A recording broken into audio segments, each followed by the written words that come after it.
everyone, a number of you have asked me this week at the gym what you can be doing to improve your bone mineral density and ways that you can easily incorporate it at home so that you don't have to be getting into your exercise gear and spending a ton of time allocating time just for exercise. So what I thought would be best for you is just to demonstrate how easily you can do these exercises in your kitchen in not even exercise gear, just whatever you're wearing for the moment.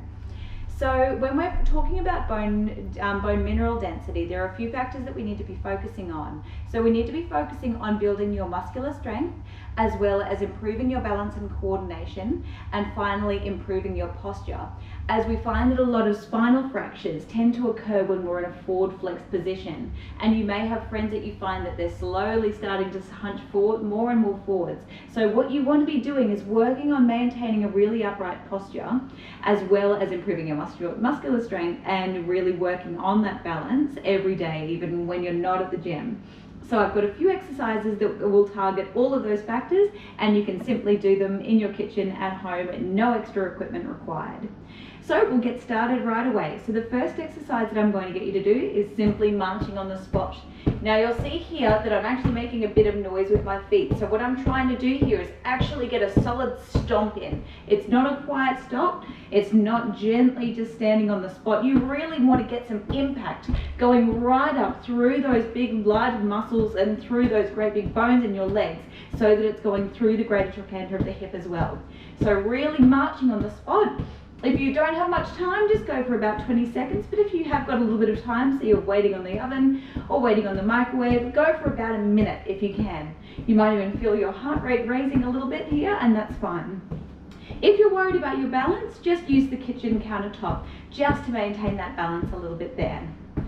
From here, we're going into a balance exercise. Now with this one, make sure you have got a little surface nearby that can maintain your balance if you are feeling a little unsteady on your feet. With this one, feet wide, hands apart, and then I'm going to sway from one side over to the other side. So gently swaying, I'm balancing on one leg, then going over to the other side. And don't worry if you look a little bit funny in this one. It's a really good balance exercise, and you can get everyone in your family doing it as well. Now don't go too fast with this one. You really want to try and maintain balance on one foot compared to the other. And it's not as easy as it looks. So make sure that you have got little surfaces nearby that you can hold on to if you do momentarily lose your balance. Now for that one, I probably would go for about 30 seconds or just go from 10 tilts to each side. Now for this next one, what I would like you to focus on doing is staying really strong through your core. So make sure you're not poking your bottom out completely and arching through your back.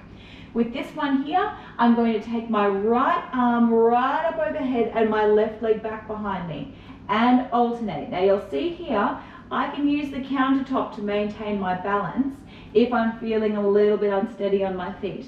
So you want opposite arm and leg reaching, and think about squeezing right down, so the left side of my back is working and my right bottom cheek is working. Now my right side of my back is working and my left bottom cheek. So opposites, exhale as you reach and squeeze, inhale to relax. Exhale to reach and squeeze, inhale to relax. It's a simple exercise, but it is so good for strengthening your whole posterior chain, so all those muscles on the back of your body that will help keep you upright and tall rather than slouched forwards. So a really good one to do, and go for about 10 reps on each side if you've got the time. Otherwise, just even doing a couple will still be really beneficial. Okay, now from here we're going to go into a little bit more of a hip exercise here. Holding onto the bench for balance, and you'll find you may need it for this one, I'm going to bring my knee up to 90 degrees, open that hip up to the side, and then lean forwards, and that leg goes back behind me, and I'll show you the side on for this one. Knee comes up to 90, leg goes around and back, and then I'm going to bow forwards over the front thigh, coming back up. I'm going to do 10 reps on each leg. So knee up, leg comes around and back to the side, and then come back up and rest. Knee up, come around and back to the side, and come back up and rest. Now I'll demonstrate on the other side, it's exactly the same. Other leg comes up, go around and back to the side, and then come back up. Of course, if any of these movements are uncomfortable for you, or if they're giving you any discomfort through your hips, knees, or ankles, just let me know and I'll give you some variations at the gym. So that's a really good one to do to start to work on your lower limb balance a little bit more. But do make sure you've got that support nearby because it'll be very, very helpful.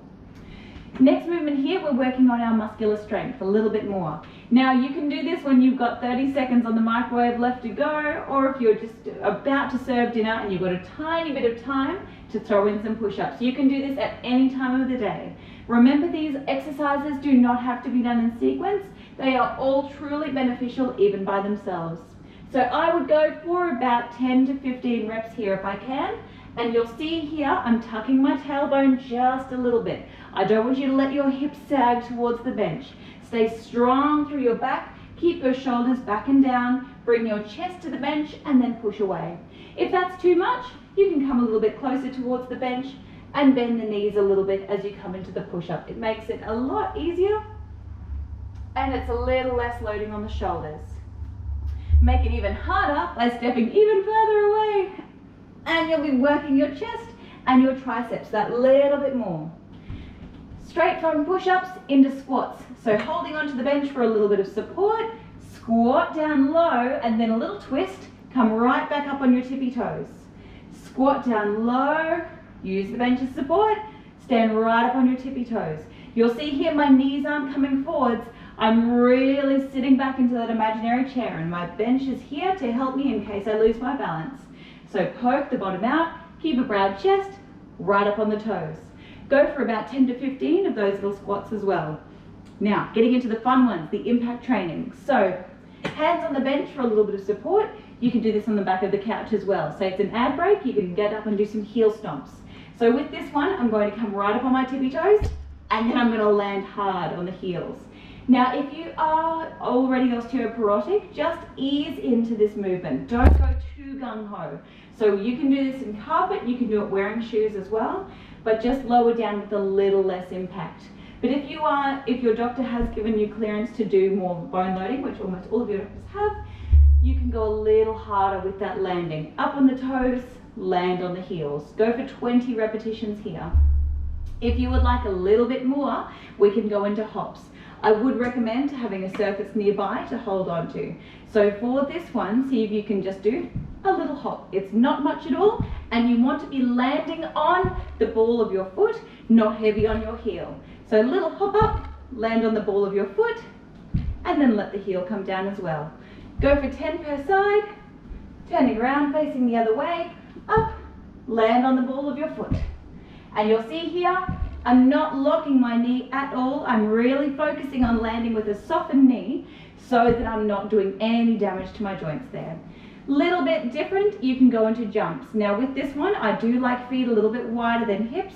Poke your bottom out into a little squat, and even a tiny jump is enough to get a little bit of impact through the lower body. I hope these exercises help. They are easy ones to do in your kitchen. Do let me know if you would like some more, because I always have a whole lot to back up and to give you. So have a fantastic weekend, and I will look forward to seeing you at the gym. Bye.